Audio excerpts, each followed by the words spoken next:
My bad. So you've got nothing to say anymore. No, my bad. Okay, so what happened? Inform the people. Let them know. Yeah. So what happened is Jim and I recorded last Sunday. Yes. We did a pretty good show, I think. Yeah, all of our shows are always good. Like our shows that end up not making it. Yeah, that's They're all pretty good. well, yeah, in our mind, and our Yeah, four that's fair. But so Yep. we were recording. We got all the way to the end, and I went to go hit stop recording, but my app that I use just updated in the where the stop button was is now a button that restarts the recording. So we got all the way done. I went to go hit stop, and I hit the button, and it just erased everything. So and then Smooth move, X-Lax. yeah, so that happened. I blankly stared at my computer because at that time it was like 1:30 in the morning, and I said, "Fuck it." I just walked. You're like, I'm going to bed. Yeah, I was like, I'm done. Yeah, it was a late one. And I believe you were a little inebriated. I don't think too inebriated, but I've been worse. yes. By the way, that picture you shared of you and your friends on that Zoom meetup, Oh, yeah. all of them look like they're having a blast. You look like you literally just woke up, and you're like, "What do you want?" I was like, I am miserable. Listen, I've got an 18-month-old trapped in a house with me 24/7. Yeah. It's god awful. I'm kidding. You said you did start riding bike lately though, yeah? Yeah. We got a new bike. I got one of those. Of course, I didn't because I'm fat and old now. I don't have a mountain bike. I don't have like a 10-speed. Nope. Got one of the beach cruisers with a fat seat, so my big ass can fit on it. But it's cool. So because I got this little thing, it's called an iBird. Anybody that's got a kid that's under like 2 years, you need to get an iBird. It's like this little, kind of a car seat that kind of goes in between your legs and your handlebars, and you can put your kid there, and then you go on a bike ride, and then he gets to like sit in front of you and see out and see everything. My son loves it. He goes nuts. Yeah, that's really cool. Yeah, so we've been doing bike rides about every other day. Cool. So Yeah. It's kind of hard to keep up with things that you wanted to do in the past because we're kind of confined at this point in time. yeah, it's kind of. I will say though, it is very interesting. Like I am a lot more active, it seems now with the confinement. Like I do bike rides now. I fixed our basketball goal. Me and Nicole play 1-on-1 about 2 times a week. We go outside and play. You better not be simping that girl. Oh, you better no. be slamming at home. Oh no, yeah. So we I pretty much do it that she goes by 2s and 3s, and I have to go by 1s and 2s. And I think last time I beat her 10-0. At the time. Oh man, just wait. Nicole's gonna be out there like taking practice shots in the rain, Dude, I like Pistol Pete. That girl, like, if you like the dribbling and stuff, okay, she can do it, but whatever. But like, if you give her like if you play her on horse, Yeah, she's a dead eye. nice. It's like she had like the first time we were over at our old house when we were playing, and she would just sit there and like I was like, okay, dick around because I'd never shot with her before, and for y'all that don't know, I dabbled in basketball in my younger days, AAU, blah blah blah blah, all that fun stuff. So I was like, okay, yeah, I think I'm a hard ass. And then Nicole like passed the ball and she just starts drilling it, and I was like, what the fuck? What is this? Yeah, she smoked my ass the first time we played horse. That's funny. Yeah, so. That's funny. Yeah, I don't take it easy on her, not at all. She Nice. got to beat me Nice. the one time in horse, and ever since then I was like, nope, No, more. we're going. Listen, I'm gonna drill you. I'm gonna take you down. I'm gonna break you down in the paint. Oh yeah, back Tip it in for 2. Freaking like swat her stuff into the street. It's bad. No, not today. Yeah, it's pretty bad. So if you guys can't tell, all the things that we didn't talk about. Go ahead. well, I was gonna say if you guys can't tell, with the Rona, our subjects are limiting, so we go on stuff like Corona. me playing basketball against my wife. That's the most sports that's going on right now. Yeah. I bought gymnastic rings so I could do body weight exercises in my garage. Are you sure your ceiling can hold you up? Listen, man, you already said one thing about yourself. I'm fat. I'm trying to. I know I am. I'm fat. I don't care. It's fine. But so I'm trying to think. Main kind of thing. Did you see? Kind of getting into what's it's rarity nowadays, people, that we have something new to talk about with sports. Yeah. Did you see Ronda Rousey and her comments today? I did not. I did see that she had made some comments, some about the WWE fans. Yeah, she pretty much said, like, she went on a talk show, like, with Steve-O, like that Steve-O, jackass Steve-O. Mm-hmm. And pretty much said, fuck these fans, literally, exact words, fuck these fans, I don't need this, like, to WWE. She said she'll never be full-time to WWE ever again. She's done with it. And I'm not going to lie. And for those of you who don't know, Ross and I are quasi-wrestling fans. Well, we say quasi. Ross, compared to some of our friends, we're quasi, but I think we're on the upper echelon because I think majority of people aren't. So we know. Yeah, more I than would say, your yeah. Probably on the high end of the passing fan and on the low end of the super fan. Yeah. We know quite a bit. Yeah. And in terms of Ronda Rousey in the WWE, she was actually pretty good. She like her in-ring work was actually pretty good. Yeah, I didn't hate her. Right. Her mic game was still a little bad. Yeah. But yeah, so she's done. She said she's gone. So I don't know, like if she didn't say anything if she's planning on returning to the UFC, or what her future plan is. Dude, man, if she tries to return to the UFC, I don't know. I know after her match at last year's WrestleMania, and she's been out ever since. I think she went out and was trying, and she was working. She was working in movies, and I think she was trying to have some kids with Travis Brown. Oh God, those kids are gonna be beasts. I know, right? Jesus, that's gonna be ridiculous. And as you know, when it comes down to quote unquote part-time stars, Brock Lesnar. Brock Lesnar, the fans do not like it. Well, they don't dislike a part-time star. They dislike a part-time champion. Right. There's no point in having somebody part-time for the champion. Yeah. If Brock Lesnar is part-time and showing up and doing a Raw every month or so, but he's not the champion, it's fine. But the fact that he was the champ and he was doing a Raw every other month, no. You're not putting in the work. You don't necessarily deserve that. Right. According to the fans. Which and I would agree with that. Yeah, and I say if Ronda were to come back to WWE as a part-time player, I think she could be fine. Yeah, I mean, I don't know. I don't see what the big point of it would be, because she was only in the WWE for like a year. Yeah. So it's not like she's like when The Rock comes back for a stint, or when like Batista came back for a stint. Like multiple time. Yeah, those guys, multiple time world champions. Those guys put in the work. So yeah, when she comes back, I mean, her name's not as big as draw as it was when she first came in. Yeah, her name was her name was built based off of her UFC career, and deservedly so. Much like Kurt Angle built his name based off of his Olympic gold. But the thing is with Kurt Angle put in the work, man. Like he took to it like a fish to water, but he was there every single time he needed to be there. So I'll say I read a funny story. Oh, sorry about Kurt Angle. So for all y'all that don't know, Kurt Angle was an Olympic gold medalist in wrestling, like with a broken frickin' neck. Yeah, like best in the world. Yes. And then Brock Lesnar, he was a high school All-American. And so when Brock Lesnar went to the WWE, Who's that? No, don't sell him short. He was an NCAA champ as well. Okay, NCAA champ. Yeah, that's true.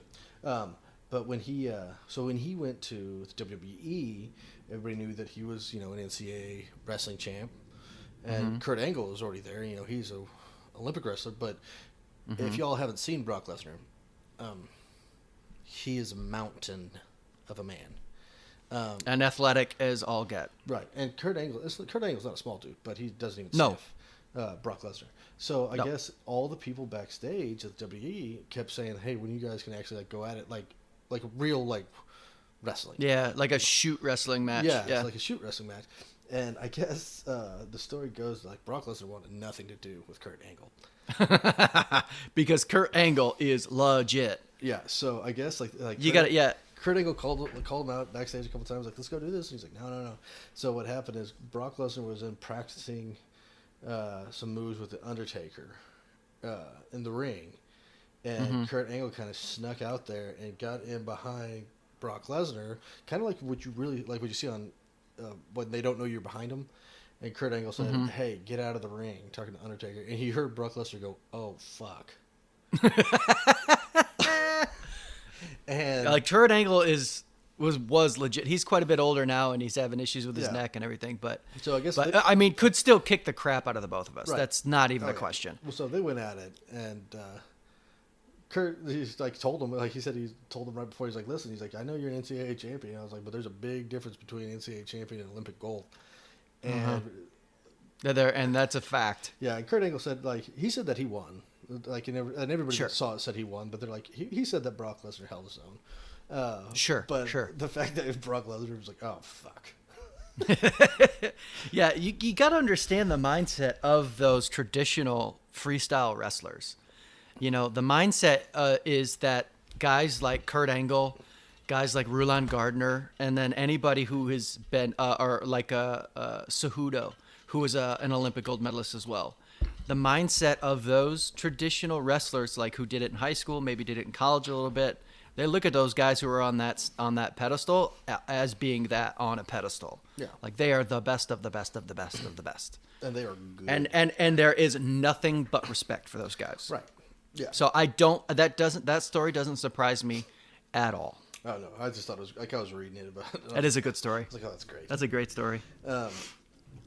So other things kind of going on. So one other story that I was told last time, but I guess I'll repeat it, was the things that are on ESPN. Yeah. So about 2 weeks ago now, I got my son up on a Saturday morning, and did what I usually do: pick him up, get him a juice box, get him like a little apple juice or applesauce, take him up the couch, and I just turn on the TV and hit 29 enter. ESPN. And they were doing the Ocho. Yep. And they had the World Electrician Champions, where these guys had to put in like circuit breaker boxes. And I was like, I just sat there, and like I remember the first thoughts in my head was like, dude, what the really? This is what we come to? 45 minutes later, I'm still staring at this like, oh my God, this is amazing. Like, this is the coolest thing I've ever watched in my life. But yeah, that's what we've come to. That we're watching electricians on ESPN. Yeah, that same day when they revived the Ocho for this time frame, it was the dumb. I told you it was the dumb robot battles. Yes. And you thought I was talking about like the Robot Wars or whatever. The RC Robot Wars. Yeah, Robot Wars RC robots. Oh yeah, those were so awesome. these were like puppets hanging from strings with like parts made to look like a robot, and they had rods connected to the hands, and then rods connected to the feet, which went to somebody sitting behind them, and they basically rock 'em, sock 'em robot. See, that's awesome. I mean, you know what? The description definitely builds the premise, but you watch it and it's just two nerds sitting down flailing puppets at each other. It's not that cool. Let me tell you this. I'd probably watch one match, and then after that, I'd be like, okay, I'm done with this. I'm good. They should have just. Yeah. Do you remember what was the movie with frickin' Wolverine in it? I took you to go see it when we were deployed. Steel. Real Steel. Real Steel, yes. God bless. I was like, I knew I was gonna love this movie just because of how ridiculous it was gonna be, and you were like, no, this movie's gonna suck, and we left. You're like, it wasn't terrible. Yeah, it wasn't great. It was, but it wasn't like the worst thing I've ever seen. No, it wasn't the worst movie I've ever seen. And for all you guys that don't know, is like I love watching shit movies, like B-rated. Like, Sharktopus versus Whale Wolf kind of stuff. I can't do it. It's awesome. I can't do it. I can't even do Sharknado. The thing is with Sharknado, I've seen them all. Was they knew what they were getting themselves into, and they knew they were going to go over the top and make it insane on purpose. And I'm not against that. but I still can't do it. I don't know why. I might break down and watch it one of these days, but Hey, now's the perfect time, man. that is true. I've seen. I have gone back. I've been rewatching Scrubs. We're watching House. I love that show. Yeah, that was. I didn't care for that one too much. By that point, I'd seen enough medical procedural dramas that. But the fact that the Hugh Laurie, the guy who plays House, he was great. He was fantastic. Yeah, friggin' Nicole, like when we first put on House, she's like, "Oh, I don't know." Yeah, she watches it nonstop now. She loves it. Yeah. It's such a good show. The problem is I'm not a binger. Yeah, I can't sit down and binge. That's just me though. So today I was today I woke up a little late because it's Saturday because I could get to sleep in. I don't have my kids here right now. Yeah, must be nice. It is nice. Made my coffee, made my breakfast, sat down, checked some emails, and then started watching a couple episodes of Scrubs. And you got to understand, Scrubs is my favorite show. It's a great balance of silliness, heart, but mostly I like it for the silliness, And the characters are... And the gayness. But go ahead. Yeah. It's not a gay show. Get out of here. Okay. It's a great show. But I got through like 3 episodes, and I'm like, I need to mow my lawn. So I got up and I mowed my lawn, and then I got done mowing my lawn, and I went for a walk for like 4 miles. Came home. Yeah. And I still need to clean my house. I'm probably going to clean tomorrow. Yeah, you probably also need to get the show. I might buy that for my birthday. My birthday's coming up. I might get that for my birthday. Yeah, I was going to say, you need to get that. But anyways, yeah. Other fun things that are going on in sports, I'm going to say fun with a giant asterisk next to it. The NBA has done a horse challenge, and they have done a NBA. Well, a lot of these guys, not just basketball, I guess, is doing like this virtual challenge. Like they're having a tournament. The NBA one, I'm not so into. But have you seen the NASCAR one? I haven't seen the NASCAR one. Yeah, they get like simulators inside these guys' houses. That's cool. And they actually that's pretty cool. They get like 12 drivers or some crap in there. Oh, really? I haven't seen that. That's really neat. Yeah, I have to check that out. Well, it's because it's really fun because they don't care. So like the rubbing is racing. Oh yeah. Mm-hmm. They love the rubbing is racing. That's awesome. Yeah, I love that they do that. I see that a lot of people are just doing simulated games on. Yeah. The Indians have been doing a simulation of their current season every day. And so they've been doing a simulation of a current season with the current lineup. Blake Snell kind of has his own show on Instagram right now. Basically, he just plays the show 20 with his guest for the day. That's good. I mean, I did March to October in the show with the Yankees, and I've finished with 129 wins. So does that count for anything for the season? No. Oh. None of this counts. That's not how this works. It should. That's not how any of this works. Listen, it's holding us over, that's for sure. I'll appreciate the effort. I did trades. I had Ronald Acuna and Christian Yelich. Oh, no. It definitely doesn't count. Definitely doesn't count. Amazing. So also, kind of like the main sport that's actually had news lately is the UFC. Yes. Yeah, the biggest one was yesterday, wasn't it? Or the day before? The postponement of 249. Uh-huh. Yes, which sucks. Well, it does, but it doesn't. I mean, because... I get why they did nothing against the Ferguson fight and... Khabib? No, the replacement. Justin Gaethje. Yeah, Gaethje, that's right. Don't get me wrong, I think that would have been a fun fight, but it's not... Mm-hmm. It's not Khabib. Tony Khabib. So if Ferguson would have ended up fighting Gaethje when everything kind of clears up and borders open back up, like Khabib would have been ready and Ferguson would have, needed some time to recover. So we would have had to wait longer.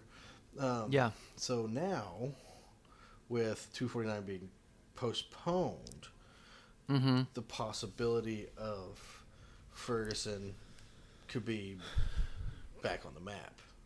Yeah, based off of, I don't know if you're following it, but the, I believe it was the CDC, or no, it was the Dr. Fauci, the man of the hour when it comes down to coronavirus task force team, has stated that the numbers have dropped for their peak of how many people would actually die from the coronavirus by like 40,000, which is great news.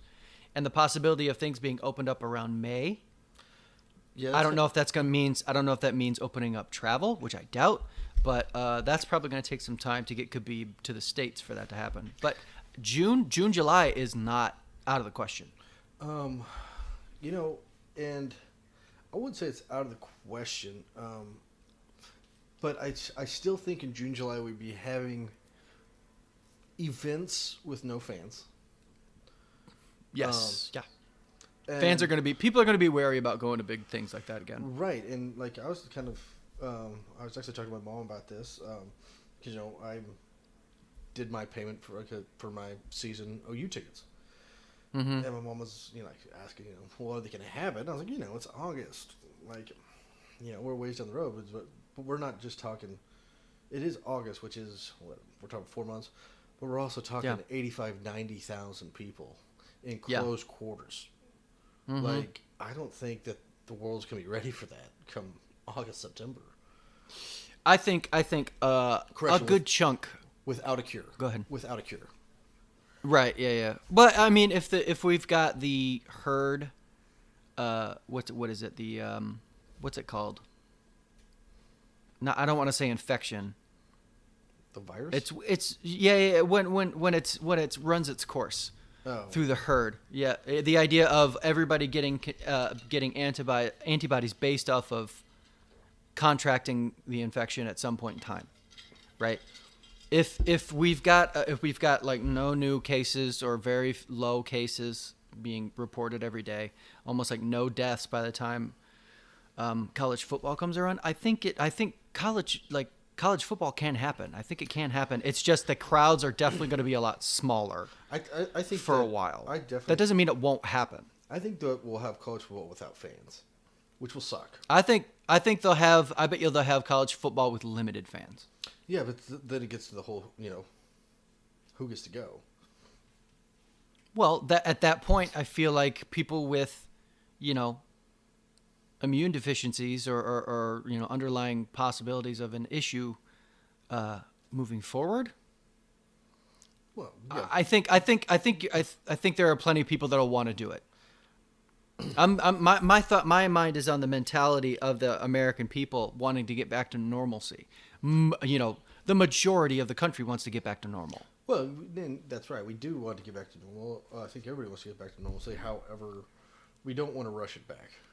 We definitely no. I agree. We don't want to get there. Yeah. So I would. I don't know. And obviously a lot can change in 4 months. I mean, 4 months ago we didn't even know what the coronavirus was really, and so we'll see what happens come fall. But yeah, I'm more willing to bet on a season without fans than anything. Just because, like I said, I'm talking OU, and we got 85,000, but that's not even sniffing the Big House or the Shoe or Tennessee or some of these ones that hold 115. Happy Valley, they just hold Penn State, yeah, like an idiotic amount of people, and literally one person being asymptomatic could spread it to thousands within a matter of hours. Yeah. It all comes down to the percentage of people who have already been infected by it and have the antibodies. Well, but that's not 100% proven. There are people that have gotten infected. Well, yeah. Just because you got it once does not mean. I don't know. I keep hearing that, but at the same time, I'm not certain. Well, it's not. That's not how the body works. Well, but it's the test. It's that antibody test. But it's in circulation now, and we'll see where it goes from here. Well, but I mean, just because you get the flu doesn't mean you're not going to get the flu ever again. No, I understand. You can get the flu every year. I get it. I understand. But it's a different strain. The question is, how quickly can it mutate and a new strain forms? I get it. I understand. Yeah. So yeah, I think. And they did I forgot who it was, some university, they always do these tests, or not tests, but these surveys, I guess. Mm-hmm. And I forgot which one it was, but somebody did a survey, and it was a small sample. It was about 750, 800 people. And they asked them, how willing would you be to go to sporting events in the fall without a cure out there for this? And surprisingly, 79% of them said no. Yeah. I thought it'd be a little bit higher than that, or a little lower than that. I mean, that's a high number to say no. I don't know. I'm a bit weary of polls and questions and everything like that. I'm not saying it was a devious question. It's a straightforward question. How willing would you be able to go out based off of there being no vaccine? Well, not just go out, but go out into a big group. Yeah, I understand. Like, going out's one thing. I go out still. I mean, but I wear my face mask. I get my hand sanitizer. I mean, because like, don't get me wrong, people. This coronavirus thing is obviously serious. Obviously, and it's something to take serious. Please do your social distancing, all that fun stuff. However, the chance of you knowing or seeing somebody that actually has this, I'm not going to say it's slim to none. It's a low percentage of the population, yeah. To say it's a low percentage is like the understatement of the century. Like, in Oklahoma, we have like maybe 1,000 cases, which is I'm not saying 1,000 people isn't a lot, but we have 7.5 million people in the state. Yeah, like that's like 0.000. It's like, I don't know how many zeros. Like, yeah, it's not a lot. And kind of going back, like, with how many people have been affected. Like, I forgot what it was. Like, they just hit like 1 million people or something like that. That have been, worldwide. Yeah, worldwide. Yeah. Which, again, that's a shit ton of people. I'm not trying to downplay that, but there's like 8 billion people in the world. Like, would you actually do the percentage of it? It's low. That is incredibly low. Yeah. So, like, again, but it's like you said. It has nothing to do with. Like you said, we're not downplaying the seriousness of the situation just because of. Currently, the death rate is pretty high for an infection like this. Considering, it's considering. I think yeah. A lot of people think that. I don't know if they actually think it, but it seems like a lot of people feel that, like, if you go to Walmart, you're playing Russian roulette with your life. It's like, no, you're not. Stop it. Yeah, take your precautions. You'll be fine. Yeah, it's gotta be fine. I promise. Yeah. So, but yeah, it's gonna be interesting to see how this all pays. Oh, one thing, kind of squirreling back to the coronavirus that we talked about last time, that after I deleted it, that I think is kind of a fun topic, was the craziest things in sports. Yeah.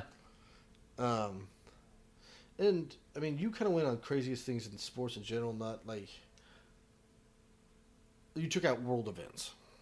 Yes, I removed world-changing events, world-affecting events, country-affecting events, because that is just crazy in general. Well, it is crazy in general, but I mean, like, the coronavirus is crazy. We've had some other crazy things going on, not to this aspect really, but there's been some crazy things in the world, and sports has not been canceled. No. Like, World War II happened, and they still had sports. Yeah, well, that's different just because it wasn't. It's hard. I understand what you're saying. It's hard to compare the two because we've had to baron down the hatches and stay in, and that includes, sports stars who have to stay home, right? Right. Whereas during World War II, people can still go around the country and do what they need to do. Yeah, you could. But like, sports, literally all sports have been shut down. That is bonkers. That is. It is pretty freaking bonkers. Like I think we were talking about it the other day. I mean, I could see it, and I don't know why they wouldn't, in my mind. But if you're listening to this, then obviously you're a sports fan. But I mean, us sports fans, especially the big diehards like you, Delmar, we're just Ryan, yeah. yeah, right, we're dying for some sort of competition. We just want to watch something. And I do not. No, I know like basketball's trying to think of a way. We talked about baseball. I don't. Yep. I don't see any of that happening. I could see golf. Yeah, golf is possible. I could see tennis. With no crowds, obviously, people. I'm just talking like the two, like the two guys playing tennis go out there and the line judge. Yeah, and no ball boys. That'd be funny. They gotta check. They gotta run down their own balls. That'd be awesome. Yeah. But like if you're the PGA, I mean, I would be lead the way on this. I would be eating this up. Yeah, you could lead the way on this because they go and put in a tournament. I mean, the big thing with the problem with the tournament, or the hardest part with the tournament, would be the travel. Yeah. Because you couldn't fly, obviously. Right. So you'd have to have everybody drive there. And I don't like all these people. These guys are from all over the world and all over the country, but they get something to be like get at least like. The big names of the United States, like you get Tiger and Rory and Phil. Well, does Rory live in the States? Or not Rory, sorry. I didn't mean Rory. I meant, oh my God, we got Oklahoma State boy who's colorblind. He's not really colorblind, but. Oh, yeah. I know who you're talking about. I can't think of his name. Oh my God. I'm going to draw a blank. You say, by the way, you say he's colorblind because of that ESPN commercial. Yes. That was great. It was, but I mean, yeah. There's lots of players in the United States that I think you could put together a decent tournament, and make it fun. Yeah. And just give us something, for the love of God. I mean, right now the thing that I'm most pumped about is the Jordan series. Yeah, that's coming up here pretty soon, huh? Yeah, it's coming a week from tomorrow. It starts. Nice. And yeah, I'm super excited about that. Oh, Ricky Fowler, by the way.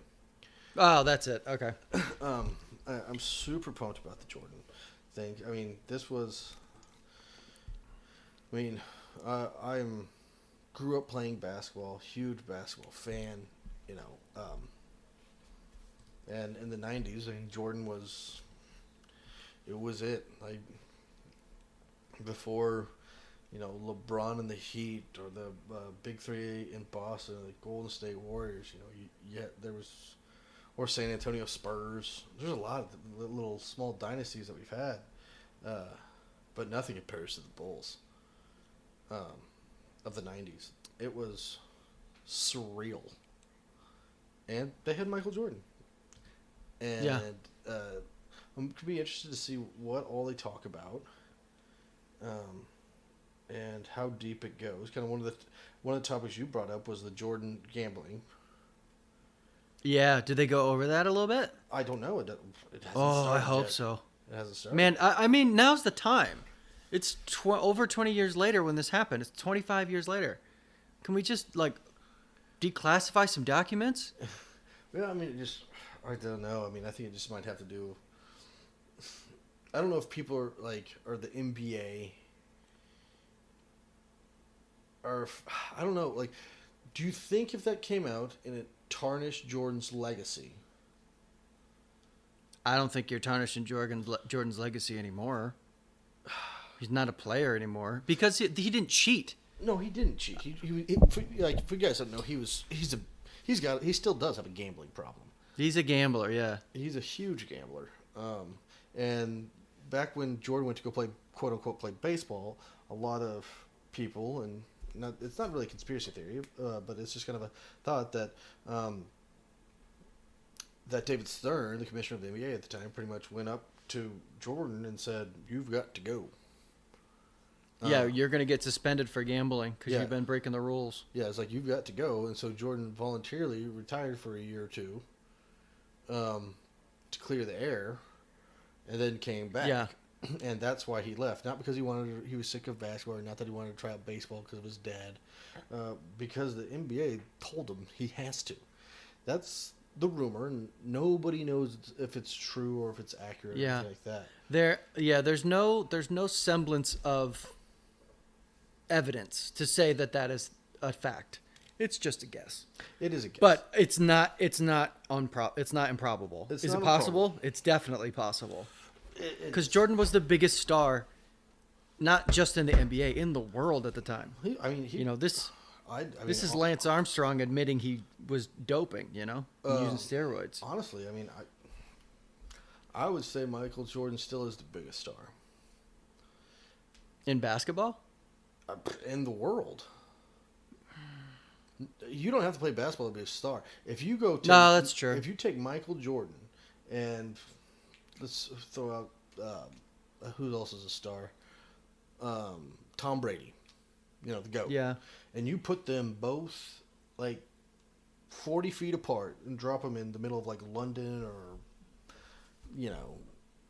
China somewhere. They will all flock to Jordan. Yeah, that's just true. I'll be like, holy crap, it's Michael Jordan. Shit, yeah. I love Tom Brady, don't get me wrong. But if you said, like, you got a chance to meet and take a picture with one person, Tom Brady or Michael Jordan, I'm sprinting as fast as I can to Michael Jordan. I'm like, that's a good point. It's Michael Jordan. That's an excellent point. Yeah. Yeah. And I think a lot of it, like, same thing with LeBron James might be close. Yeah. It's so strange how in terms of superstardom and the reach that these guys' personal brands get is so much wider. And the NBA is not the number one game in the United States. Like football's king right now, right? Yeah. Well, football's been king for a while. Yeah, exactly, in the United States. But when it comes down to worldwide, like superstardom, it's the basketball players. Well, actually, the funny thing is, and not that it wasn't, but I would argue, in Jordan's heyday, in the 90s, basketball was king. When you had Jordan... yeah, I'd probably agree with that. If you just talk about the players that were in the 90s, and not taking away from players from other generations and players who are playing now, but like in the 90s when you had Jordan, you had Stockton Malone in Utah, you had Akeem, you had Patrick Ewing, you had Shaq, Penny. That's when the NBA really came into its own when it came down to branding. Yeah, and, in the 90s. You had the Bad Boy Pistons. That's my team. That was my favorite team. Like in the 90s, like when Chicago was reigning supreme, like everybody tuned into the NBA, especially like the NBA Finals or Eastern Conference Finals. Like it was so big. It was so big. Their theme song on NBC is still. I would argue it's one of the greatest like sports themes ever. Basketball, give me basketball, 'cause I'm gonna dunk it. Yeah, that one. Yeah. No, it is. It's so good. It's fantastic. Oh yeah, don't want me to take out. Can't forget the round mound rebound of the 90s. Charles Barkley. Yeah, so many big names. Yeah, I wouldn't disagree with that. I would not disagree with that. It's starting to lose a little bit of star power. With as big of a reach that was in the 90s. In the 90s, you had, like, you're talking about Kevin Garnett, and Kevin Garnett is a for sure Hall of Famer. I believe he already is one. Yeah, and he was in Minnesota, and he was a superstar. Oh yeah, he was. You know what I'm saying? Oh yeah, sometimes I'd pick the Minnesota Timberwolves just to beat KG. Yeah. Because, like when I was playing like NBA Live, because he was unstoppable. You couldn't stop the guy. Yeah. Yeah, it's so. Yeah, basketball has lost some of its luster. I think a lot of it has to do with, the creation of these super teams. Yeah, that's got something to do with it. I mean, back in the 90s, granted, Rodman got traded from the Pistons to the Bulls, so that's a little different. But, I mean, for the most part, like, there was each team, all the main top 10 teams, had one superstar, maybe two, and the rest role players. And it's pretty much my superstar versus your superstar. In the East, you had Patrick Ewing for the Knicks. You had Reggie Miller in Indiana. You had Michael Jordan and Scottie Pippen in Chicago. And then Alonzo Mourning in Miami. Yeah, Alonzo Mourning in Miami. Orlando had Shaq and Penny, but everybody else outside of them, not that they weren't good players, there were some good ones. And by the way, we just did East. Don't leave comments like, "Well, you forgot about like Olajuwon." Oh yeah, we just did the East. Oh yeah, calm. Yeah, calm down. We weren't gonna go through everybody because that's not this show right now. There's just too many of them. There was a lot of them. You got to understand. That's what we're saying. The '90s had stars everywhere. They did, and there was only.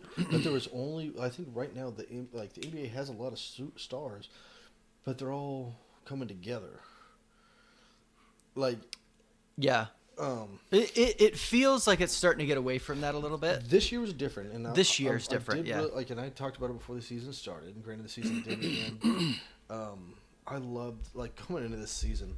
I just loved it with how a lot of these super teams broke up. I mean, Golden State's still there, but they had some injuries. So, but yeah, there's just everybody only had one or two, and it showed in the rankings, and it was fantastic.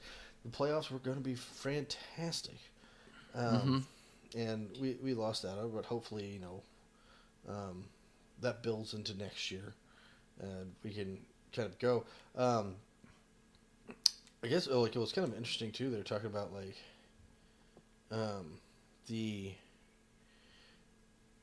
especially like basketball, and basketball is debated about in June or July picking up and just doing the playoffs. But we'll see what happens. But it's kind of so what happens with the draft? Are they just because are you put every team in there into the lot? Especially for basketball, so they have the lotto. Yeah.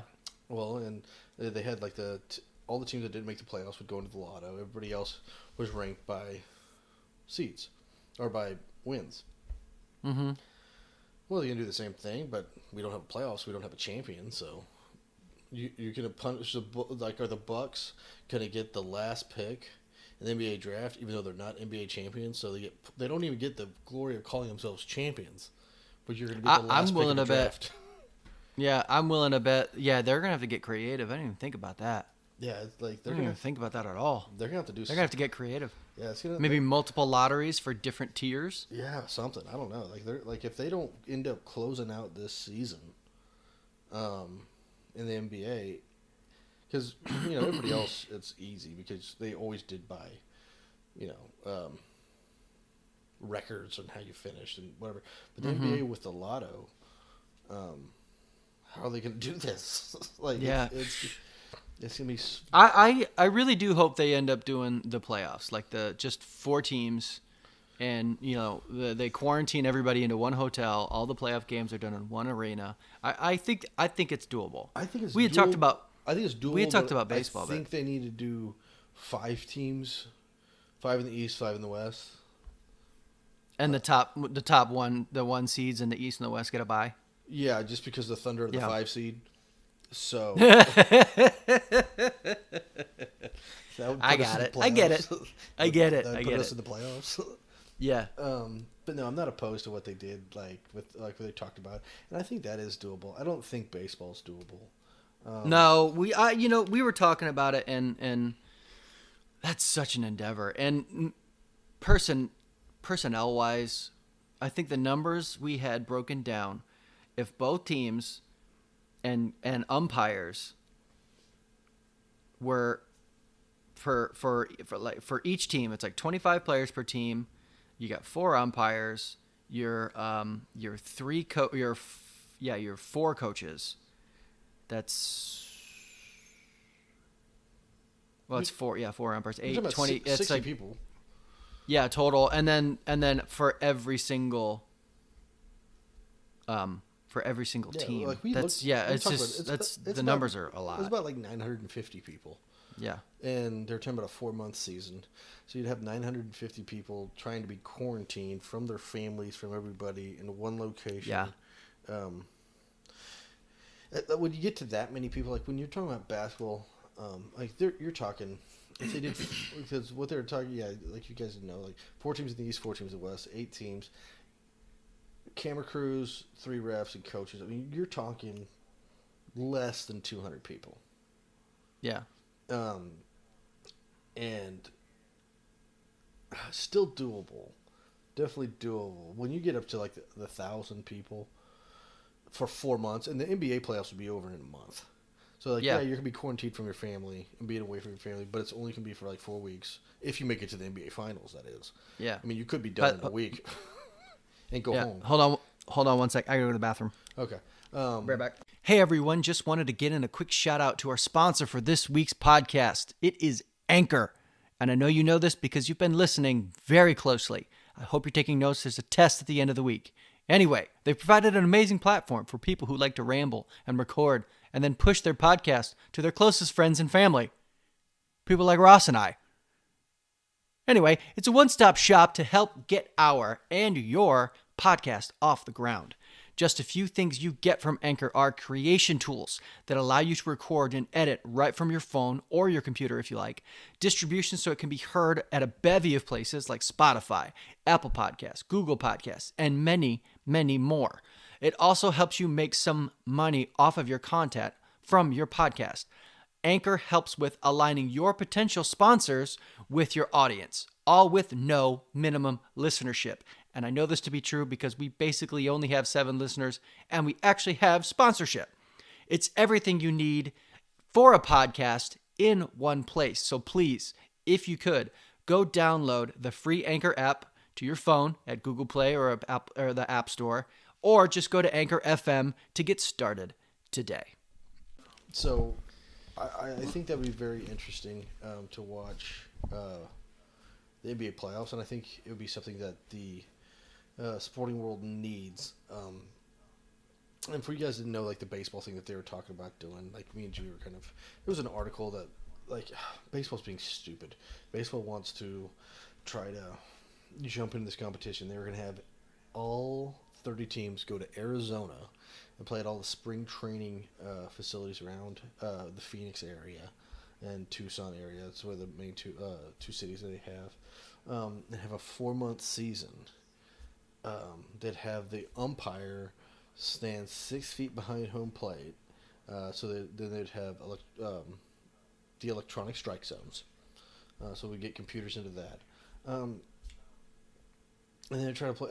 They wouldn't have people in the dugout. Obviously there'd be no crowds. The teams would sit in the stands, instead of the dugout, and sit 6 feet apart. But like when it comes to team sports, like, okay, yeah, that's all well and good, but then you have like the catcher and the batter, like, but they're like 2 feet apart, so you don't get your 6 feet of 6 feet of separation there. Like my big, or like if a guy gets on first base and leads off, can the first baseman go stand there? Or, does he have to stay 6 feet away to let him get his giant lead before the pickoff? And my favorite thing is, if you think about it, like, what happens if somebody gets in a pickle? It's like just a never-ending cycle. Base runner runs, gets 6 feet from somebody, has to turn around and run back, gets 6 feet, turn around, run back. It just has to bounce back and forth like a goddamn pinball. It's just idiotic. Like, we don't need to deal with that. Just stay away for 4 months. I mean, if they're only going to do like a 1 month thing, like spring training, okay, maybe. Still a lot of people, but it's only 1 month. Doable. 4 months. Get the fuck out of here. Like, that's not going to happen at all. So, we're going to see. The coronavirus stuff has, I don't know, it's changed the aspect of the world. And, even kind of like Jim was talking about, like, people want to get back to this sports thing, but what's going on right now I think it's going to affect the world, how it functions in general. And people going back to sports, I think it's going to be a hard. I'm back. Oh, how you going? What'd I miss? Oh, I just kind of filled in like what the Major League Baseball, like their actual plan was and how it's fucking. Oh, yeah. It is insane. Okay, so did you say that like on a logistics level is probably where they're going to run into their biggest problem because it's dealing with humans? Yes. If you're dealing with robots, Sure. people like it's definitely doable, but after some serious thought, it's like, Probably not. You're going to tell me that you're going to have about 800 superstar baseball players that make millions and millions of dollars in the Phoenix area for 4 months, and not a single one of them's going to be like, fuck it, I'm going to the bar. Yeah. Yeah, no, it's going to happen. Well, the bars are closed. So Well, they want to do this in June and July. I think by then yeah. they'll probably be open. Like I think probably by June, July will be. I'm guessing here. Obviously, I'm not a doctor. Yeah. But I'm thinking about June, July, we might be able to start getting back into small groups. 10, 15 people, and go from It's there. going to be They've already talked about the possibility of removing some of the regulations. Yeah, possibly late April, going into May. Yeah, yeah. Norman, where I live, we have kind of like the please stay at home, and closing of parks, and they just extended that till April 30th, and I think after that they're going to be able to make a decision to probably open some stuff up. And kind of like you said earlier, like I think too, like when I worked at ACOMS at Davis-Monthan, I mean, I'm a nerd, but there are some guys that I worked with that were so much smarter than me and such nerds. And one of the guys, love him to death. I doubt he'll ever listen, but Samuel Bartholomew, dude's smartest, one of the smartest dudes I've ever met. And he wrote this program algorithm to pull all information from that John Hopkins and put it into a graph and everything on his own website. And it did show, and I think it's really cool that you could see the spike up, and we are starting to level off. So, yes. So the quarantine is working. Granted, that doesn't mean everybody run out and party. Right. Yeah. But it looks like, I think kind of the last thing I saw was they're expecting Chicago area to peak, I think it was this weekend. And then they're going to, over the next 2 weeks, start to dwindle down, and they think that the rest of the country is going to follow. Yeah, the worst the place that got hit the worst was New York City, because they are, plain and simple, they're the most population dense state in the entire country. They got a high population, and they don't have the acreage like California or Texas. They live up, right? Not out. Yeah, exactly. They live up, not out, and they got hit the worst. And from what I understand, their peak. The thought was that their peak was going to be this week. And the president said that. He was like, this is going to be a bad week. This might be the worst one, but we're there is light at the end of the tunnel. So right. And I mean, I think everybody always knew there was light at the end of the tunnel. This wasn't going to be something that just went on to the end of days. Right. It was going to end. We all know it. Yeah. It's just a matter of when and how bad do we have to get. So, but the apocalypse memes were pretty funny. I mean, some people were taking it seriously, but some of them were pretty funny. Some people are stupid, is what it is. Yes. But yeah, and we'll see. Some of I did see that all the spring athletes from last year are getting an extra year of eligibility. Yeah, as they should. Good move on the NCAA. That was a very good move by the NCAA. I think people are fighting for basketball players to get an extra year of eligibility. And also, the one thing that I didn't like about the NCAA's call is they didn't say everybody gets an extra year of eligibility. Right. They said seniors can come back if they want to. But freshmen, sophomore, and juniors, they lose a whole year. Yeah, they get to come back to school. Oh yeah. But if you're a junior, but they use a year of eligibility. Yeah, if you're a junior, you lost your whole junior year. You go straight to senior year. Yeah, you get to come back, but you lose a whole year of playing basketball. And for the majority of these people that aren't going to the next level, they're probably not even playing. Well, I mean, yeah. Well, the one's going on to the next level, yeah. Yeah, the guys that aren't going on to the next level, this is it for them. So they just lost a whole year of their last time playing basketball, which is kind of I wish they would have given the extra year to everybody. Yeah. Just so you don't lose a year. And when it comes to that too, it's gonna be interesting to see the NBA's ruling. Because, I mean, the NBA's rule is you have to be 1 year out of high school to come to the draft. So you have to go one and done.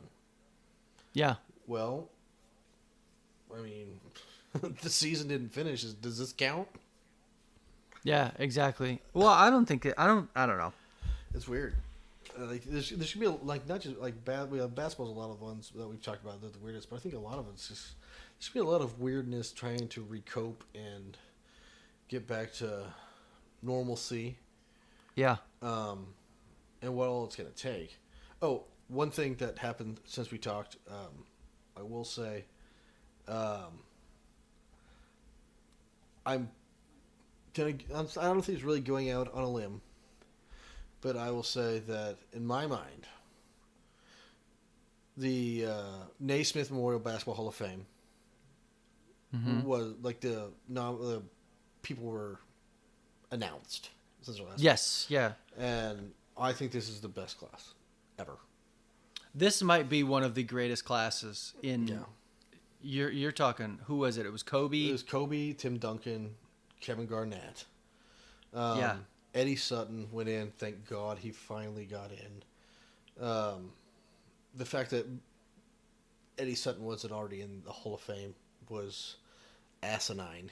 He had 2 basketball arenas named after himself, and he's a 4-time NCAA Coach of the Year. And it took him like 5 tries to get in. I'm like, really? Okay. Yeah. That's and then Tamika Catchings out of the WNBA, like she's a 10-time All-Star. It's just Rudy Tomjanovich. Rudy Tomjanovich, yeah. Yeah, I mean this class was just loaded, absolutely freaking loaded. Was Rudy the head coach when Houston won all those championships? Well, they won 2. Hakeem and they won 2. Yeah, they went back to back. Yeah, he was a coach during. Yeah. That. Okay. Also, a devastating punch in the face back in the 70s. It was bad. Yeah. So yeah, I just want to throw that out there. Like that is something else that happened in sports that good. Like it's something fun. The NBA, like we kind of need good stuff happening right now. We like to hear good. Yeah. I tell you what. Despite not having sports, without having other aspects to keep us occupied, overall positivity seems pretty high. And I was thinking about it when you called me the other night, and you had been talking with your friends about how important it is that we give respect to the people who are dealing with first responders, firefighters, right. People who are definitely essential, and especially hospital workers and so on and so forth. And you kind of took issue with that. Well, no, I didn't have I have no issue. No, I take it back. Yeah. Go ahead. Yeah, I have no issue with absolutely. It honestly has nothing to do with the first responders and what they have to do. Like everybody, they're the real heroes right now. The nurses and doctors. Well, like my issue was with these people.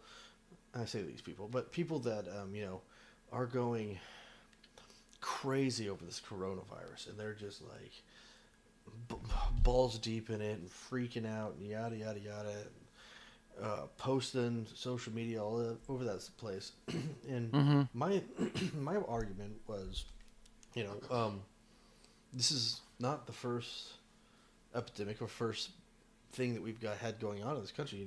There's cancer, there's AIDS, there's suicide rates, there's obesity, there's opioids, but I think their numbers are still beating they're still coronavirus at this point. They're still smashing coronavirus, but because coronavirus could be at everybody's front door. Like it could now affect them, and it's at their front door, and now they're freaking out. And kind of my hope and my prayer, and we'll see what happens, is that everybody, like not immediately, because once coronavirus subsides, there's going to be an 8-12, like I think give people 8-12 months to calm down, woosah, let's get over that. But then after that, all of this social media blasting and putting out information about let's take what we're doing to coronavirus and let's do it to something else. Like, let's not stop there. Like, let's push it towards opioids, or let's push it to cancer, AIDS, suicide, and let's keep going. Because there's, and I agree. Yeah, I agree. There's so many things. There's going on so in the much. World. Something. It's so strange for it took something to bring everybody indoors for the community aspect to just show up. Right. Yeah. Which I love it. I think it's great. Right. I think it's fantastic. I saw a post the other day. It was a 90-year-old man. It was his 90th birthday, and he sat out on his lawn while everybody drove by in like a parade in their cars and wished him happy birthday. I thought that was great. That's fantastic. I love that. I've seen stuff, and like one of the guys, like I saw this week. I mean, even though he's a Longhorn, Matthew McConaughey is one of my favorite guys. He just seems like a down to earth, good guy. And I saw that he called in and did like a video chat bingo for a bunch of 80-year-olds. And he announced all the bingo numbers. I was like, that's awesome. Like, that is awesome. They had to like just absolutely love that. So yeah, I think it's great. Oh, did you see one of my favorite actors and people, John Krasinski, brought up good stuff. He created his own YouTube channel, and a lot of people are watching it, and you need to go watch it. It's fantastic. It's called Some Good News. Oh, that's great. It's called Some Good News, and he just posts the good news, the stuff that's obvious. The weight of the situation is there, but at the same time, he's making light of the situations that people don't necessarily talk about on the major news networks. The good stuff, the happy stuff, and it's. By the way, it's hilarious. John Krasinski is one of like naturally funny people in the entire world. And he's great. And personally, in my opinion, I think that needs to continue even after the coronavirus. Like, I really hope so. I mean, if you turn on any news channel other than the coronavirus stuff, like when all this is going on, you turn on the news, all you see is war and political jabs and arrests, blah, blah, blah. You never see the happy stuff. No. And for the love of God, nobody out there that we know or that is listening to this podcast works for a major channel. But if for some reason you should happen upon our podcast, somebody pick up this Some Good News. Like, make it a weekly TV show.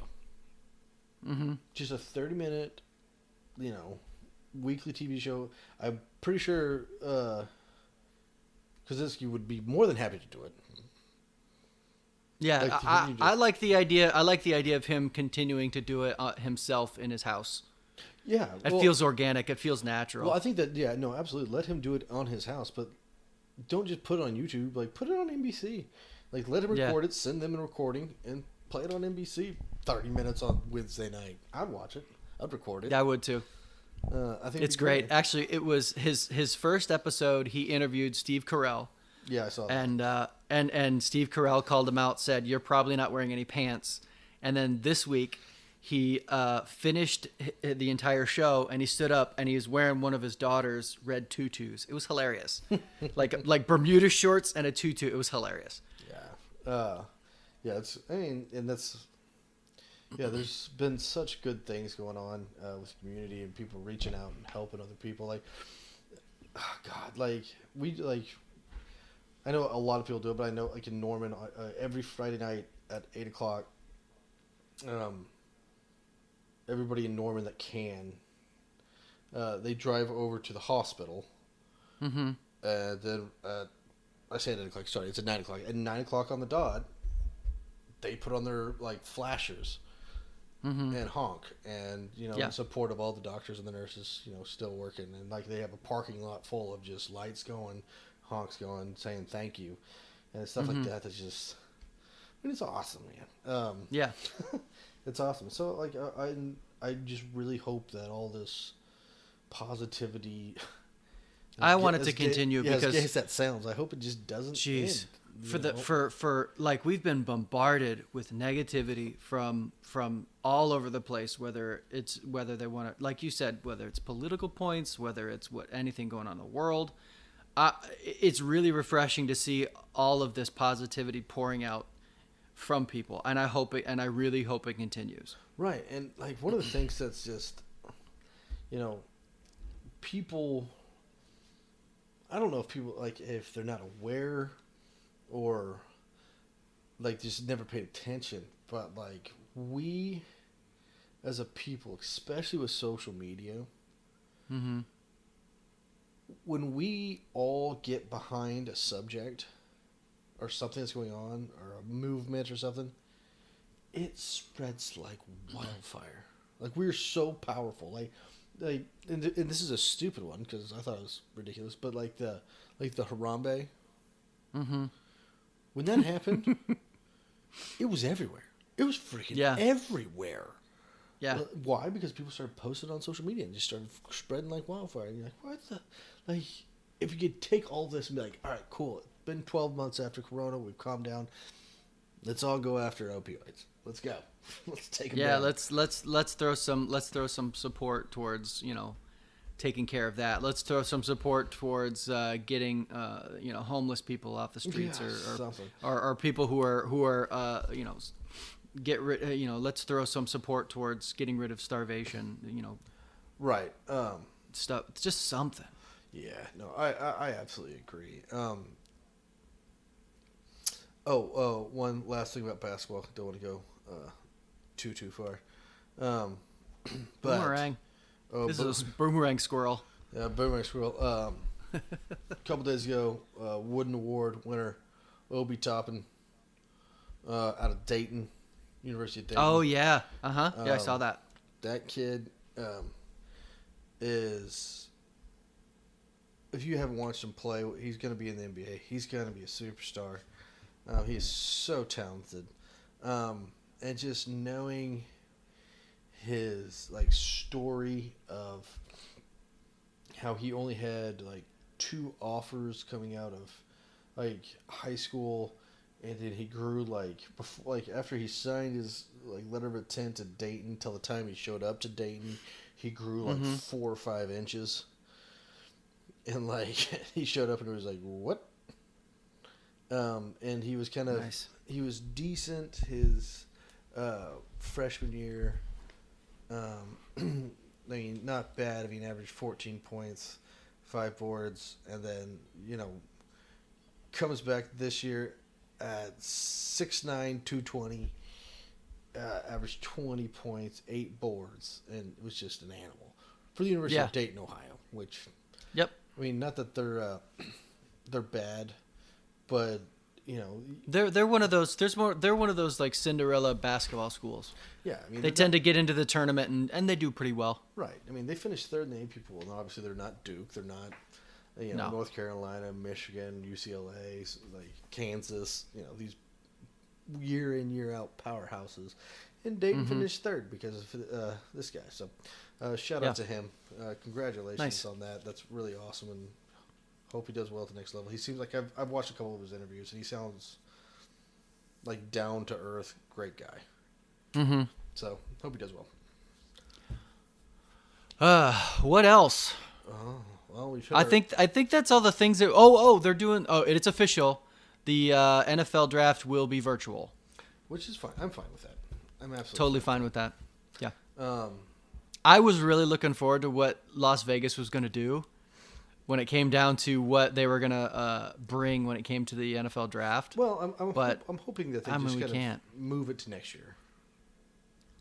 Yeah, that'd be a good idea. Yeah, well, and the only reason, kind of that's what they're doing. Going back to our OU tickets, I asked them, what happens if we don't have a season? Because I'm paying you a shit ton of money. And they're we haven't decided yet. It's we're either going to give you your money back or we're just going to move it a year to next year. And I was like, yeah, that makes sense. I was like, all right, whatever. So, I mean... Well, it's not going to do right by you guys when it comes down to money, Yeah. I don't think anybody...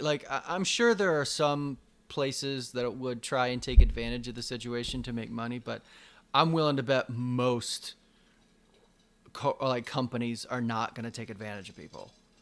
No, not at all. Because that would be stupid. That's a good way to lose your business because you have really lost yourself in the court of public opinion. Well, that's bad news.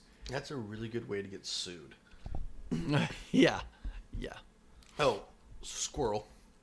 Yeah. ESPN, they released today, about 6 o'clock, the 2020 NFL Draft the main players, the most likely Pro Bowl players in this class.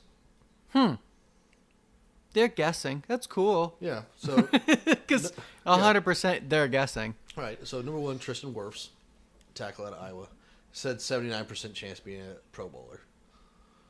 Again, they're guessing, but okay. But he's a good player. He is a good player, yeah. Tackle out of Louisville. But that doesn't mean that they're gonna.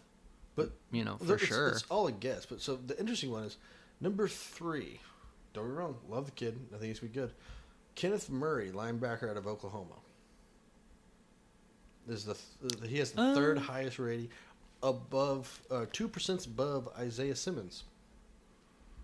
Well, it all depends where he's going to go. Well, because a lot of it does. Yeah, Simmons is going to go higher as a linebacker, and he's outside. Kenneth Murray's a middle linebacker. Right. So, well, I guess it depends on where he goes. Like let's say Kenneth Murray ends up getting drafted by Carolina to replace Luke Kuechly. Luke Kuechly was a tackle machine, and so is Kenneth Murray. So the opportunity for him to get a buttload of tackles is there. Yeah, it's gonna be, and I think he's going to go probably mid-late first round, like anywhere 18. Well, yeah, is that Panthers area? That's Panthers area, right? No, Panthers are way up there. Unless they have. Oh well, yeah, they only had like 5 wins last year. Yeah, I was gonna say the Panthers are at 7th, Jim. No, he's not going to Carolina. Yeah, don't run Kenneth Murray. Unless he falls to the second round, which he very likely will not. No, because he's a very good linebacker. Yeah, like the teams I've seen him go to, I've seen like the possibility of him going to Oakland with one of their picks. I've seen him going to New Orleans. I've seen him going to Baltimore. Those are the ones that I've seen, the big ones I've seen. Baltimore would be very interesting. Yeah, it's. Man, Baltimore. They were my horse.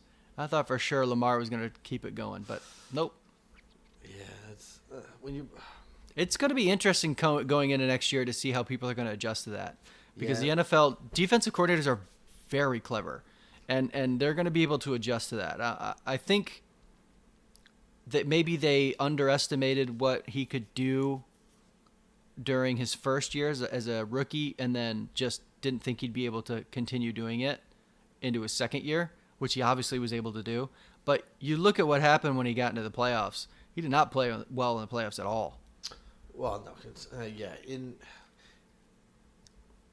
we're going to see. I mean, we'll see. These gimmick offenses, and I don't want to call it a gimmick, but it's different than your everyday. That's why I call it gimmick. They don't last. Usually you got either your power or turn around and jam up your ass, kind of like like Pittsburgh Steelers of old. Yeah. Kind of stuff, or spread them out and throw the ball. That's pretty much your 2 options here. Mm-hmm. Everything else, like the option, just doesn't work. Oh, side note, also, the Los Angeles Rams logo is stupid. Well, yeah.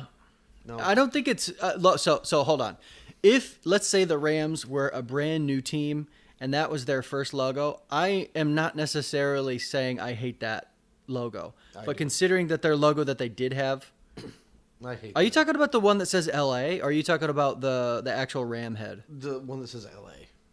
Oh yeah, that one's terrible. Yeah, that one's just terrible. Yeah, their other one that is quote unquote their official logo, the one with the ram head, the newer ram head, that one's not terrible, but compared to what they had, no.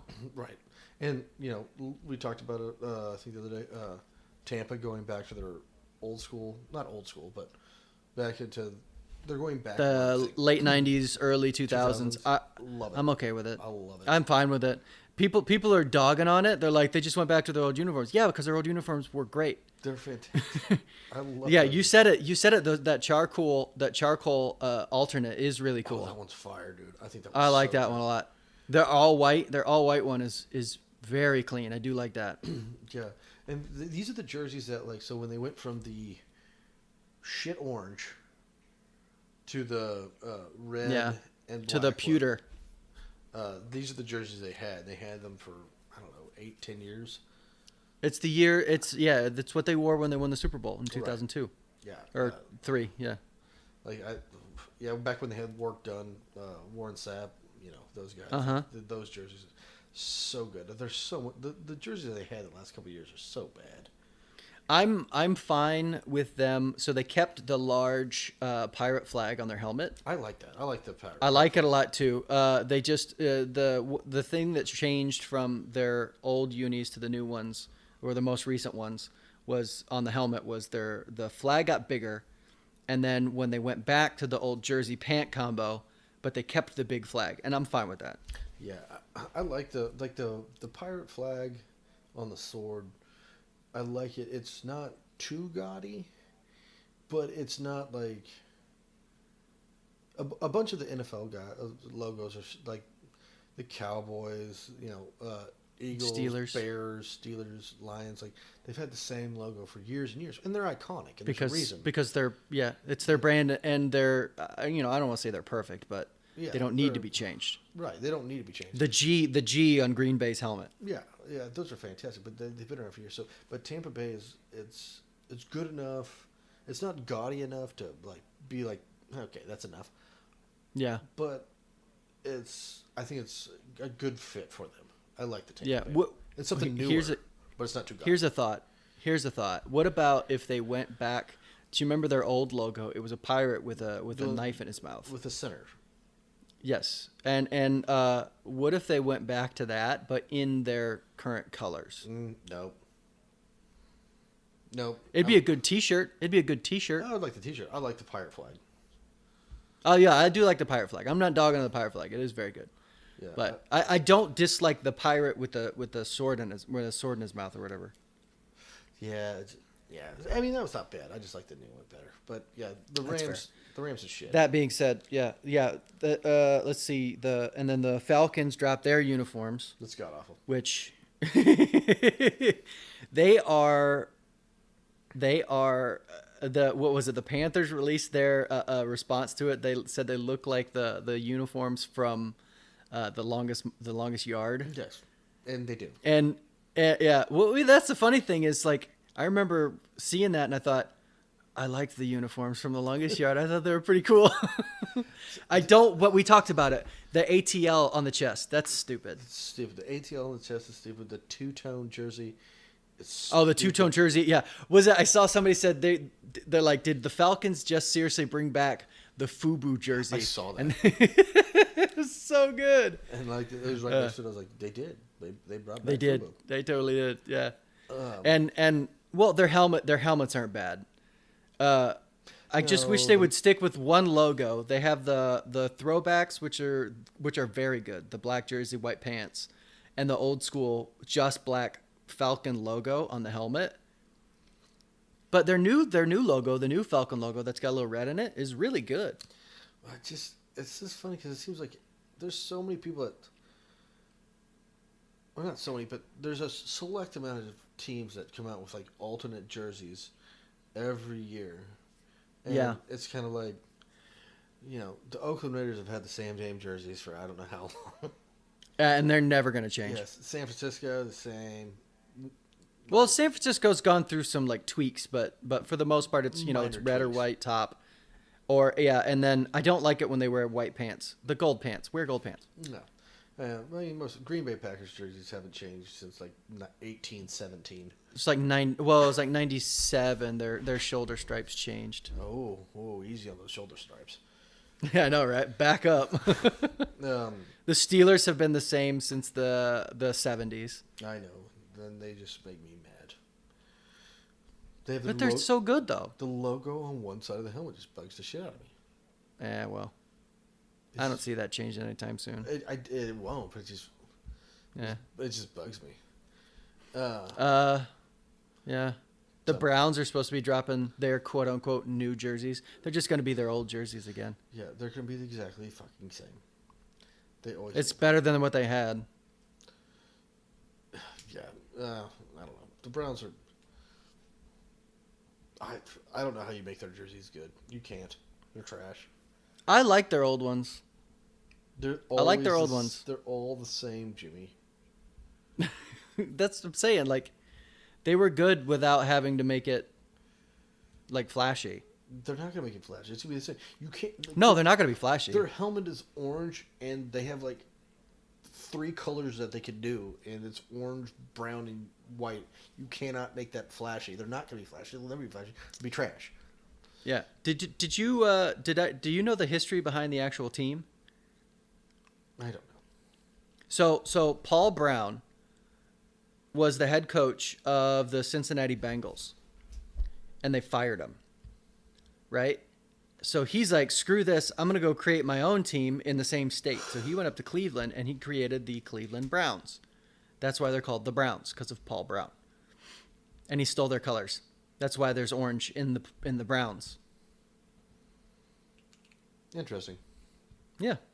Little history for you. Man, is that how we're going to end it, with a Browns fact? Come on, we got to get. We could finish this up. So if we're going to stay on the topic of actual uniforms and uni talk, which Ross and I love to do, and then our friend Ryan hates us to do, but we're going to do it anyway. If you are on Instagram, there's a guy. His name's called Helmet Drip, and right now, well, he's been doing it for the past couple months. His top 50 college football uniforms for the season. A couple of them I disagree with. A couple of them are like, those are terrible. But for the most part, he's good. I like him. Yeah, I think he's done. I like him. Like I saw the other day, he had like the Texas Tech All Blacks. Oh yeah, those are so good. I was like, man, and I fucking hate Texas Tech. Their fans are dicks. But like, when Texas Tech is wearing all black at a night game in Lubbock, like, that is an atmosphere you do not want to walk into. Like, and people, like, don't get me wrong, like Death Valley, the Shoe, like I'm not saying that it's better than that, but there's some places that if you get, when the fan base is riled up, they're gonna bring it, and drunk. Yeah. And in Lubbock, Texas, there's nothing left to do but drink. And in the Big 12, I mean, don't get me wrong, Norman's popping, and we get pretty loud. But I'm telling you, if you got a chance, like some of the other ones, Lubbock at night is incredibly loud. Oklahoma State, Stillwater, Oklahoma. Night game when they're playing like in Oklahoma or Texas, like you give them a big game at night in Stillwater, that place freaking rocks. I can't imagine the decibel level when Michael Crabtree scored against Texas that year. Oh, I cannot imagine how loud it got. But the funny thing is, you know what? Whatever how loud it was, I bet you it was louder in Norman, Oklahoma. Because, yeah. because it was a 3-way tie, and if Texas Tech won the game, Oklahoma went to the BCS, or won the Big 12 championship. And I remember me and my dad, I forgot who we were playing, but we went to the OU game, we won, we were walking back, we took the long route because we wanted to walk down Campus Corner to watch the game, because Texas was playing Texas Tech, and literally all of Ass Street, which is where all the bars are, it's where we went and got the pizza. It was just literally shoulder to shoulder with people, and everybody was just staring at the Texas Tech game. Yeah, I bet. And when Michael Crabtree, there was beers in Norman, Oklahoma, it's Texas Tech, and there was beers flying everywhere. Everybody was going freaking bonkers. Yeah, it was wild. But yeah, I will say, for fans that are just, if you guys are out there, just kind of like to go to different places to go watch football games,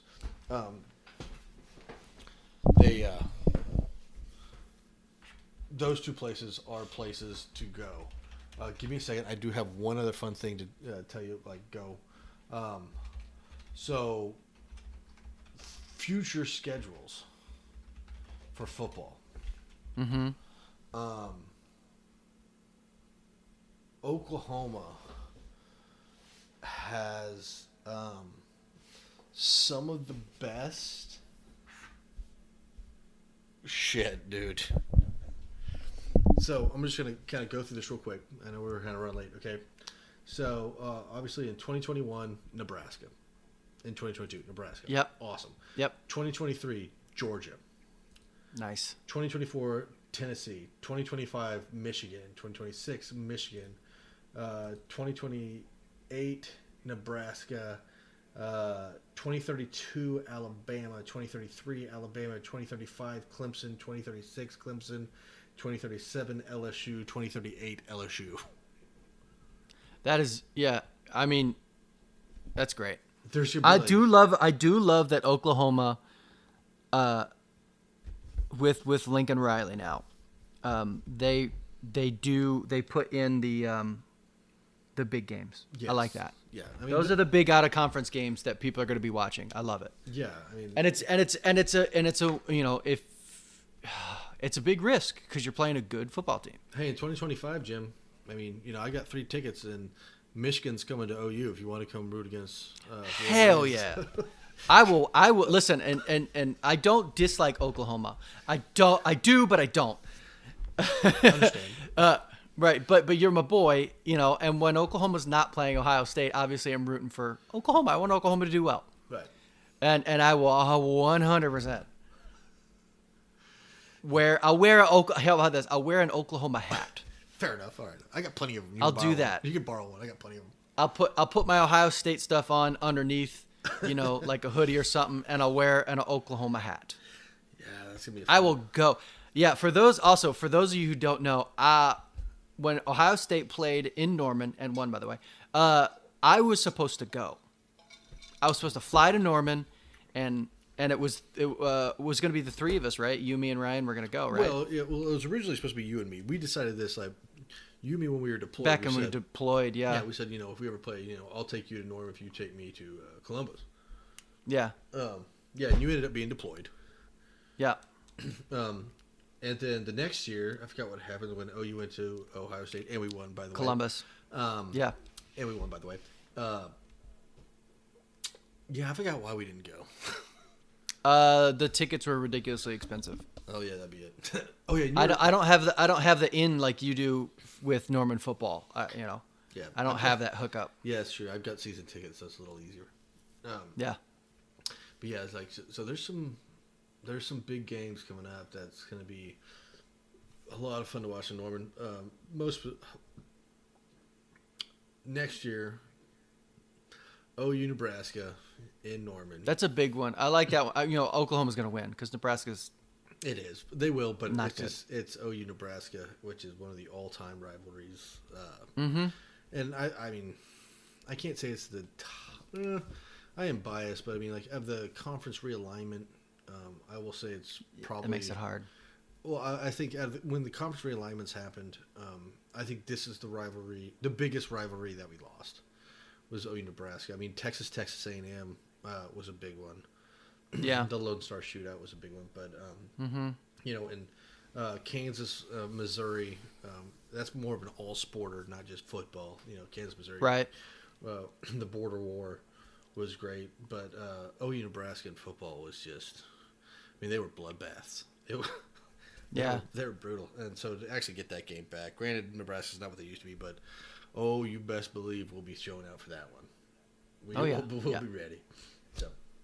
I heard that on the radio, and I forgot that I wanted to bring that up. That some of the, Alabama, LSU, Clemson, Georgia, Nebraska, Michigan, Tennessee. Good job, OU. I like it. You've scheduled some big ones, and I love it. I like it. Yeah, it's better than like Oregon State. Yeah. It's and that's the funny thing that was sort of the trend. Near the end of the BCS towards the beginning of the playoff era, it was we scheduled a home and home with a Power 5 school, but it was Oregon State, it's or Kansas, it was Kansas, whoopie shit. Come on. I will give Georgia. Georgia always schedules a big game early, like non-conference. They usually have a big game non-conference. They had for a long time. Well, yeah, but when Mark Richt was there. But they always do that like week 14 against a D2 school. Just like every SEC team does, which is cool. I know, I hate it. Oregon usually, like Oregon does it every year. They schedule a big non-conference game out of conference, at the beginning of the year. Yeah, there's some. And I respect the schools that do that. Alabama, they did it with Wisconsin. Like, that's a new one. Well, they see, but that's the thing. Alabama does it. I'm doing air quotes. You can't see me, but they always play at a neutral site. Alabama never goes. Yeah, that's so that was why it was a big deal that they scheduled a home and home with Wisconsin. It's a home and home. It's not a one-timer out of conference neutral site game. So at a certain point, they're coming up to Wisconsin. Granted, it's not going to be in the wintertime where Wisconsin would have the edge, but yeah, it's better than nothing. Yeah, because Nick Saban never plays out of conference games in an uncomfortable situation. It's either in Jerry World or the Georgia Dome. Yeah, which, come on now. Yeah. Or now Mercedes-Benz Field or whatever it is. Sure, why not? Yeah. Or the Superdome, where it's close. But anyway. Oh, speaking of that, Squirrel, did you see that Nick Saban just recently got an email account? No. Yeah. He was on a talk show. He was getting interviewed and he divulged that he now has an email account. I'm like, wait, what? Yeah, it's a little ridiculous. So he's been doing this crazy recruiting. That's the thing, though. I don't think he's doing the crazy recruiting. I think it's his coaches that are doing the recruiting, and it's Alabama. He's a right? closer. Because kids know, like, oh, I'm going to go to Alabama. Very likely, I'm going to win a national championship and go be a pro. Right? Yeah, I think the position coaches. Whenever it's the position coaches who have the Twitter accounts, who have the email addresses, who are talking to these kids, and then if needed, Nick Saban will step in and do a home visit. Yeah, I think that's what it is. I think it's like the position coaches, they reel them in, do all that stuff. Then Saban comes in for the close. Yeah, I am hard-pressed for anybody to argue with me that Nick Saban is not the greatest college football coach of all time. Because if he was able to do the recruiting that he has been doing without an email address, it's like, that even though he's just the guy he's just the closer, that's still really impressive. Yeah, no, that's absolutely impressive, and yeah, we'll see what happens. But we'll see what happens. Hopefully, they burn him not in hell, but that's just me. All right, I don't want him to burn rot. I've talked about it. I respect him at this point. It's just I just hate their fans or the SEC fans in general. That's fair. All right, so sign off. Yes. We're going about an hour and a half now. So until next time, I think next time the last time we talked, we said the next time we would talk movies. And yes. Can we do that, please? Yes, we can.